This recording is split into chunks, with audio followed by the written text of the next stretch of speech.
Hello friends, spoken English இன் தமிழ். இன்னைக்கு word of the டே என்னன்னு பார்க்கலாம். தனித்தன்மை வாய்ந்த. லில்லி, இதை எப்படி இங்கிலீஷில் சொல்கிறது?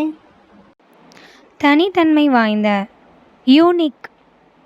Unique. Synonyms of unique: excellent. எக்ஸலண்ட்னா சிறந்த. அன்காமன், வழக்கத்திற்கு மாறான. டிஃப்ரெண்ட். டிஃப்ரெண்ட்னா வித்தியாசமான. One and only. One and ஒன்லினா அது மட்டும் ஒன்று மட்டும் இருந்துச்சுன்னா நம்ம ஒன் அண்ட் ஒன்லின்னு சொல்லுவோம். இப்போ யூனிக்னா என்னென்னு கிளியராக புரிஞ்சுருக்கோம். இப்போ எக்ஸாம்பிள் சென்டென்சஸ் பார்க்கலாம். Each persons signature is unique. அப்படின்னா ஒவ்வொருத்தருடைய கையெழுத்தும் தனித்துவம் வாய்ந்ததாக இருக்கும்.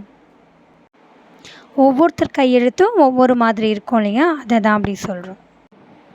Next sentence: his paintings were so unique as to require no signature for identification. அவருடைய பெயிண்டிங்ஸ் எல்லாம் தனித்துவமாக இருந்ததால் அடையாளத்துக்குன்னு கையெழுத்து தேவையில்லை. இதான் இந்த சென்டென்ஸோடைய அர்த்தம். His style is unique. The design is unique. She has a unique talent. The recipe is unique. இந்த மாதிரி எக்ஸாம்பிள் சென்டென்சஸ் வச்சு உங்களுக்கு ஒரு ஹோம்ஒர்க்.